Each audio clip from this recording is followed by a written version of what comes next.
Capítulo 18. A estranha. O pergaminho com a imagem da futura rainha estava agora protegido por uma linda moldura e repousava sobre um cavalete nos aposentos do rei. Ele a mantinha próxima à sua mesa de trabalho. Era como se seus olhos estivessem sempre sobre ele. Como se o vigiasse. Aquela criaturinha pálida e frágil pairava sobre eles. Mesmo quando o rei a ocultava sobre um manto de veludo, afinal, ele só dividia sua imagem com Togo e mais ninguém. Ela já parecia governar parte de seu mundo. Togo vinha mantendo-o lúcido e protegido e sob controle. Os segredos que ele conhecia sobre o passado da rainha foram enterrados no fundo de sua mente. Os primeiros meses daquele ano foram os mais difíceis. O rei saía todas as noites buscando encontrar a vampira, que seria a sua rainha. Segundo ele, ela estava em Paris. No entanto, voltava frustrado, aborrecido, cheio de dúvidas por não conseguir encontrá-la. Resolvido a ocupá-lo, tomou algumas medidas. E para sua surpresa funcionou, mais um sinal das mudanças. Escolheu entre as muitas vampiras que se ofereciam para servi-lo e as introduzia em seus aposentos. E ele as recebeu. Ele quase sempre as rejeitava, preferindo a solidão.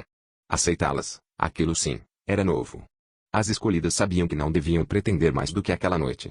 Mas tinha quase de arrancá-las do quarto na noite seguinte. Ariel sabia satisfazê-las plenamente, e a si mesmo. Aqueles encontros o nutriam, acalmavam. Ele mantinha contato com Cara sempre que podia, mas nada revelou sobre sua busca. Temia perder tudo. Libertar Cara de seu compromisso seria loucura. Durante algum tempo a ideia de continuar buscando tal vampira lhe pareceu aceitável, mas o fracasso começava a pesar. Acreditava fugindo dele. Por que insistir? Cara era sua prometida agora, bastava chamá-lo e juntos fazerem os votos e teria sua rainha. No entanto, encontrar Isobel, libertaria Cara e Jankman. Era o momento de ser generoso. Togo compreendeu que, como sempre, ele agiu com o coração justo que possuía. O contrato dava Cara a liberdade, até que o rei a chamasse. Mas o quanto isso afetava a lucidez de Ariel. Ele não fazia ideia. Ariel jamais se renderia, ele iria lutar por aquela pequena chance de ser feliz até seu último suspiro de vida. Depois de 2000 anos tudo perde o sentido. 2 noites atrás algo mudou. Sentiu o sangue da vampira clamar por ele. Mas por que somente agora? Estivera ela adormecida? E só agora estava desperta. Era uma hipótese. O coração da vampira batia e o de Ariel respondia, e juntos, num único ritmo eles se ligaram. A esperança voltou a tocar o coração do rei. Os dedos de Ariel estavam entrelaçados nos cabelos loiros de Isobel. Longos e sedosos escorregavam por sua palma. Ela estava de costas para ele, mas sabia ser ela a sua presença. A tocou no ombro e virou. O rosto, os olhos, era ela. Não sorria, mas estava mais receptiva a ele e deixou que segurasse sua mão. Aproximou-se dela e tocou sua face delicada. Ela pousou sua mão sobre a dele de modo carinhoso. Ariel piscou, sentiu uma pontada de dor. Só então fitou sua mão e viu as veias negras. Algo tomava seu corpo. Voltou a vista para a vampira e a viu coberta por véus negros. Ariel despertou de um salto, sufocado, sentiu o corpo pesado, dolorido. Ouviu um soluço. Alguém chorava, fitou o leito e viu as 2 vampiras que horas atrás possuiu. Elas agora dormiam exaustas. Afastou seus corpos e saiu do leito. Vestiu seu roupão de seda. O piso frio de mármore não o incomodava. Foi para a janela e fitou a noite ainda estabelecida. Sentiu o cheiro da chuva, que se aproximava trazida pelo vento, das rosas espalhadas nos canteiros aos seus pés. Podia ouvir os insetos, os pequenos roedores. Adorava aquele jardim, era uma fonte de prazer e bem-estar para ele. O cultivava há séculos. Havia algo na terra, nas diversas espécies de plantas ali crescendo e morrendo continuamente, que alimentavam sua alma com algo de muito precioso, amor. Quando as primeiras gotas caíram sobre o jardim do Château Colcher do Soleil, ele sorriu. A brisa fria tocou seu rosto, molhou sua pele, a seda do roupão. As mãos fortes estavam apoiadas sobre o parapeito de mármore rosa. Fitava a chuva cortando a escuridão quando ouviu novamente o soluço. Podia sentir o sabor das lágrimas. Tocou o rosto e sentiu a face úmida. Chuva. O que estava acontecendo com ele? Fitou a lágrima cristalina nos dedos. E por fim algo na carne do pulso exposto chamou sua atenção. Percebeu algo novo. Suas veias estavam escuras. Algo estava muito errado. Examinava os braços quando viu a varanda se desfazer no ar. No lugar materializava-se uma parede de ladrilhos azuis e brancos. Viu o box de vidro, a banheira cheia de água morna, junto ao pio uma jovem mulher. A sacada, o chapéu desapareceu, ele agora estava dentro de um banheiro. E viu uma jovem mulher fitar o espelho. Vestia apenas um roupão branco atoalhado, estava descalça. A julgar por suas pernas bem torneadas, não era muito alta. O rosto pequeno e úmido pelas lágrimas estava refletido no espelho. Ariel notou de imediato as linhas clássicas, o desenho harmonioso da boca levemente carnuda. As maçãs do rosto eram suaves, mas seus olhos eram cor de âmbar. Uma mulher rara. Isso conferiam-lhe o toque exótico, felino. O vampiro moveu-se pelo quarto, precisava vê-la melhor. Eram os olhos, eles davam a ela aquela magia delicada. Ela soluçou novamente e os longos cabelos castanhos cobriram o rosto. Ela os afastou impaciente. Ia ficar com o rosto inchado de tanto chorar. Foi quando ele sentiu. Algo maculava a juventude, a beleza, a saúde. O pranto a venceu, era sacudida por soluços e se segurava na pia. Ao vê-la se deixar cair no chão do banheiro a fitou intrigado. Porque ouviu seu choro, enquanto dormia, porque estava ali. Seu corpo tremia sob a força dos soluços. Agarrou os joelhos e se encolheu. Ele se aproximou, se abaixou e ficou bem à sua frente e a observou chorar, percebendo a doença que lhe devorava a juventude. Um câncer.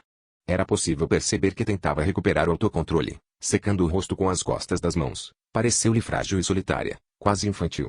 O cabelo caía sobre o rosto, ela o afastou.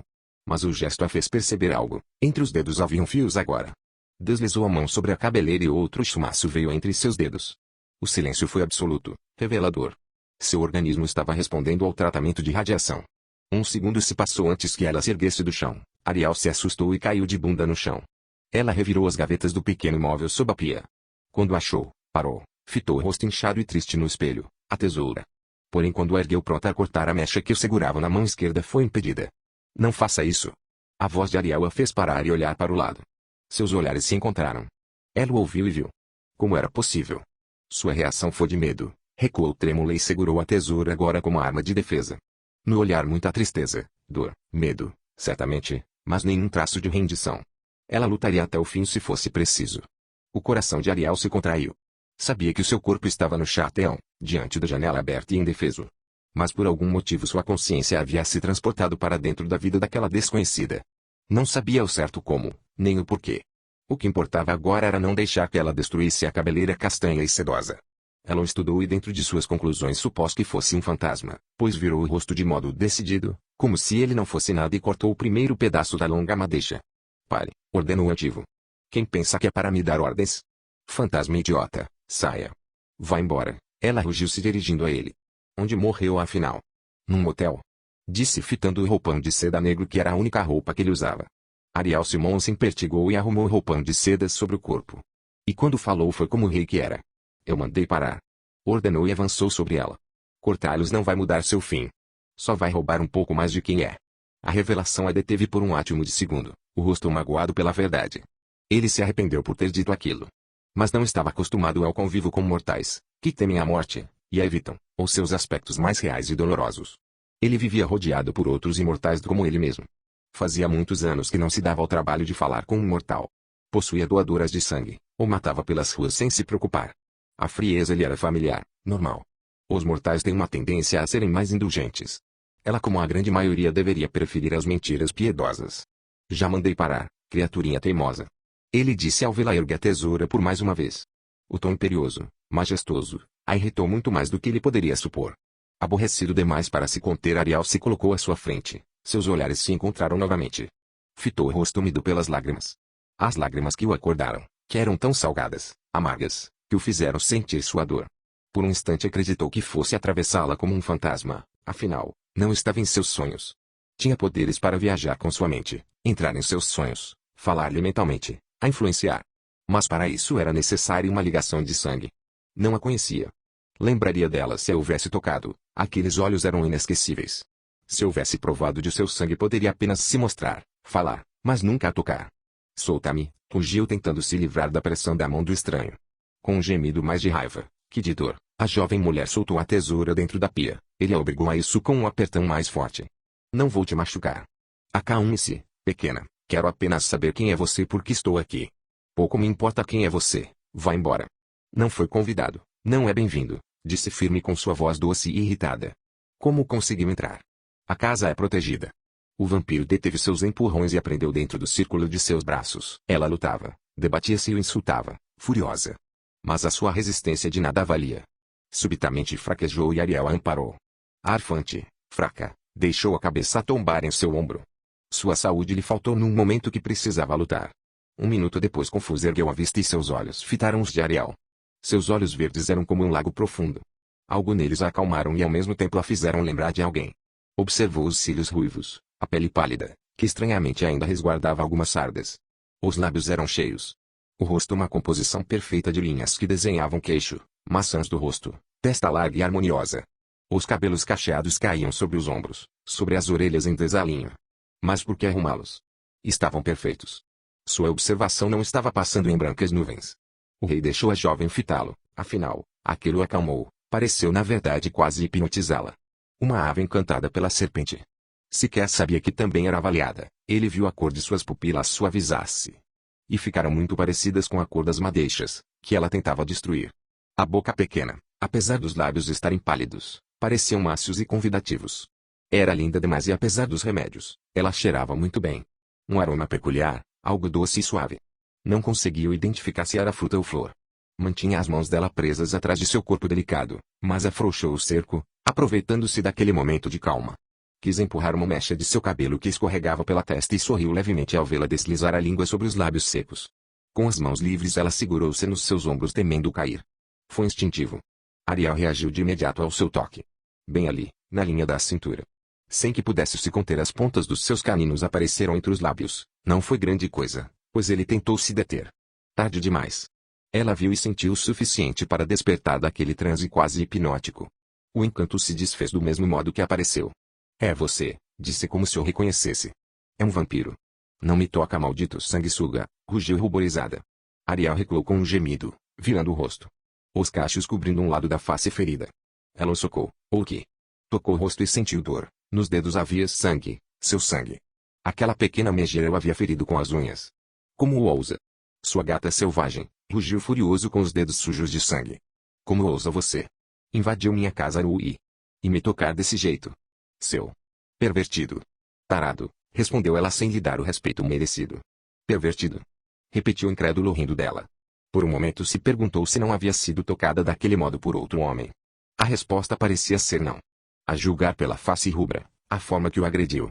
No entanto, era bonita demais para não ter sido notada. Aqueles olhos, e os cabelos que caíam por suas costas num véu castanho dourado. Vermelha como um tomate, arfante, afinal, estava com o corpo colado ao dele. Pode sentir sua excitação. Eles lutou contra a vergonha que sentia. Ofendida, mas altiva, ela manteve o olhar firme. Vampiros não têm isso. Ou têm? Resumiu em seu pensamento lógico. Afinal, ele era, ou não um morto-vivo, um vampiro. O rei. O que ele fazia ali? Sequer sabia que fora uma resposta natural à sua presença e movimentos. Beleza. Estiveram perto demais. Ele poderia tê-la atacado, sugado seu sangue. Ele teria sentido o aroma de seu sangue? Pensou agitada, confusa. O coração disparou, o corpo todo reagiu a ele. Sim, pervertido. Insistiu aborrecida, ruborizada. Como entrou? Diga. Vou te ensinar algumas coisas, pequena mal-criada. Rápido como um raio ele a tomou novamente nos braços, ignorando seus gritos e chutes. Ela tentou queimá-lo, mas tudo que conseguia era tocar seu ombro. Ariel segurou seu rosto, e ia invadir sua mente e descobrir por que estava em seu mundo. Bem, ele ia fazer isso, mas ao tê-la junto a se esqueceu completamente desse detalhe. Só conseguia sentir o calor que vinha dela, o perfume de seus cabelos, aqueles olhos fascinantes, a boca pequena e carnuda. Curvou a cabeça e ia beijá-la, assim a tocaria de um modo ou de outro. E aquela estranha conexão precisava ser explicada e depressa. Com um rugido de dor, Ariel a soltou e caiu ao chão. Sua peste. Não seria melhor detê-la? Radamés perguntou. Não. Deixe eles se conhecerem. Falou Velvet, se divertindo e muito. Radamés e Velvet olhavam a cena. Estavam invisíveis. Eles e Ariel não podiam vê-los, ou sentir a presença de ambos. Haviam montado uma espécie de laboratório e observavam o experimento se desenrolar. E Velvet gargalhou ao ver eles acertar uma joelhada no meio das pernas de Ariel e o empurrar. No chão se contorcendo, o rei a viu parada junto a ele sacudindo as mãos. É melhor a conter ou vai pôr fogo nele. Disse Velvet para Radamés. Isso é culpa sua, eles deveriam ter sido apresentados formalmente. Disse Radamés erguendo a mão a impedindo de usar um de seus poderes. Incendia. Flama consum psite. O que acontece? Por que você não está em chamas? Não está funcionando. Maldito, você deveria estar queimando. Eles não entendiam por que seus poderes lhe falharam. Queimando. O que diabos é você, afinal? Ficou louca, falou ficando de pé e ainda dolorido. A mão erguida, o vampiro se viu imobilizado. Ela sorriu maligna e ao mesmo tempo moleca. Estava encantadora, ali tentando queimá-lo vivo. Radamés, velho amigo. Você é muito sábio e poderoso, mas não entende nada sobre paixão, amor ou raiva. Esses dois precisam de um toque especial. Falou observando o olhar de Ariel sobre eles. Havia curiosidade e raiva, desejo. A apresentação formal teria feito o ruivo gelar e ela o rejeitar de imediato. Ele gosta de aventura, de um bom desafio, e nossa menina é tudo isso e um pouco mais. Tenha calma. Logo eles vão estar cadinhos um pelo outro. Modéstia à parte, eu sei unir pessoas. Virou cupido? Disse Radamés sério. Não, só sei o que significa paixão, amor e sexo. Tudo bem, eu já falei o suficiente, agora é sua vez. Não pode ser, Ariel reclamou tentando se mover com toda a força que possuía, mas estava imobilizado. Venire ventus venire, sinere solus sentire relaxare, venire nunc nunc venire, venire venire venire. Uma invocação para atrair o vento. Ariel ouviu bem. Uma bruxa. Ele foi lançado contra a parede do banheiro e rugiu furioso. Maldita bruxa, reclamou sentindo os ossos doloridos. O vento o empurrou para fora daquela sinistra visão. Caído no chão e sentindo dor nas costelas e no rosto, se colocou de pé. Estava novamente nos seus aposentos. A chuva havia molhado a varanda e ele estava ensopado pela chuva, frio até os ossos, com dor nas partes baixas e nas costelas. Como ela ousou? Peste! Bruxa maldita!